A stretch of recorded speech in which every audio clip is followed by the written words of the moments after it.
नमस्कार, मैं हूं विजयश्री और आप देख रहे हैं नुक्कड़ क्रॉनिकल्स।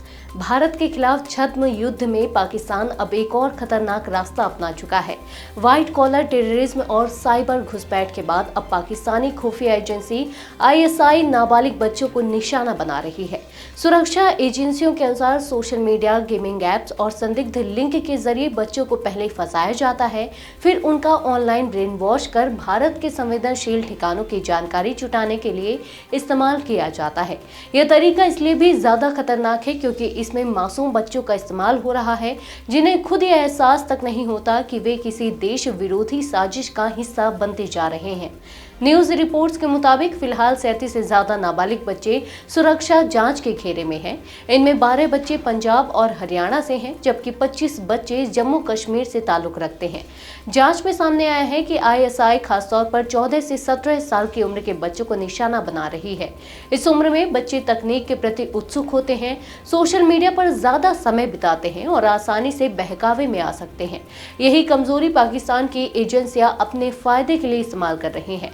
इस पूरे नेटवर्क का खुलासा जम्मू कश्मीर के सांबा जिले में पकड़े गए एक 15 साल के लड़के से हुआ। पुलिस को खुफिया सूचना मिली थी कि यह बच्चा पाकिस्तानी हैंडलर्स के संपर्क में है।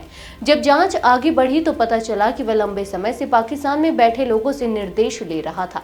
पूछताछ में सामने आया कि बच्चे से भारतीय सुरक्षा बलों के संवेदनशील ठिकानों के वीडियो और तस्वीरें मंगवाई जा रही थी। यही नहीं, उससे सुरक्षा काफिलों की आवाजाही, कैंपों की लोकेशन और रोजमर्रा की गतिविधियों की जानकारी भी ली जा रही थी।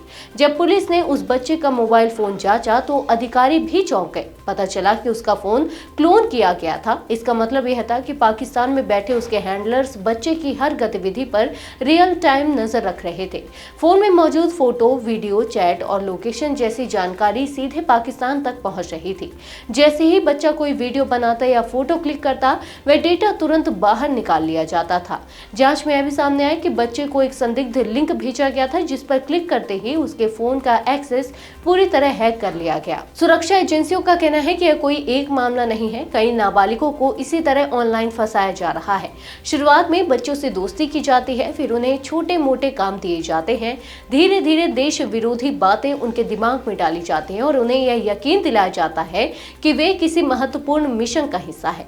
कुछ मामलों में बच्चों को पैसों, ऑनलाइन रिवॉर्ड्स या गेमिंग क्रेडिट का लालच भी दिया गया है। इस पूरी प्रक्रिया को इतनी चालाकी से अंजाम दिया जाता है कि बच्चों के माता पिता को भनक तक नहीं लगती।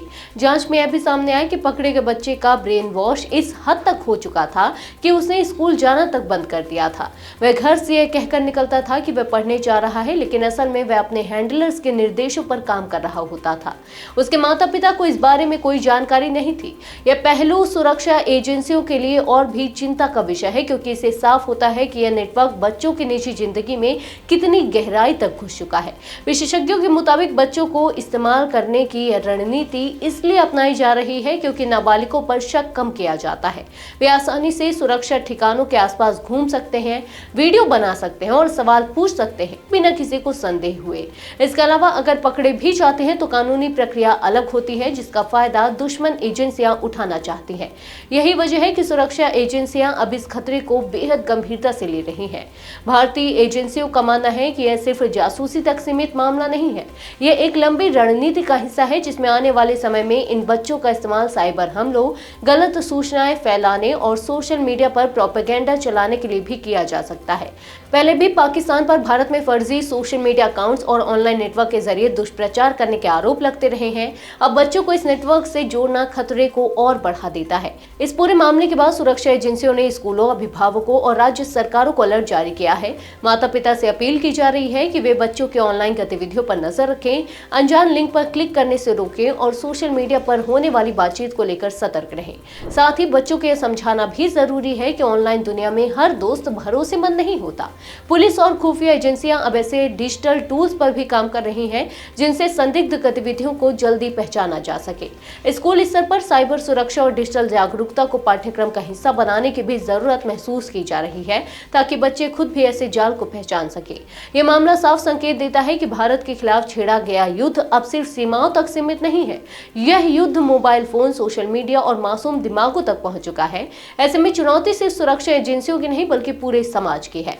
अगर समय रहते इस खतरे को नहीं समझा गया तो इसके नतीजे कहीं ज्यादा गंभीर हो सकते हैं। बच्चों की सुरक्षा अब सिर्फ घर और स्कूल तक सीमित नहीं रही, बल्कि डिजिटल दुनिया में भी उतनी ही जरूरी हो गई है। आज के लिए बस इतना ही। अगर आपके इलाके में कोई समस्या है तो अब चुप मत रहिए, अपनी शिकायत हमें भेजिए। नुक्कड़ क्रॉनिकल्स आपकी आवाज को जिम्मेदारों तक पहुंचाएगा, निष्पक्षता और गोपनीयता के साथ। नुक्कड़ क्रॉनिकल्स, जनता की आवाज, जनता की ताकत।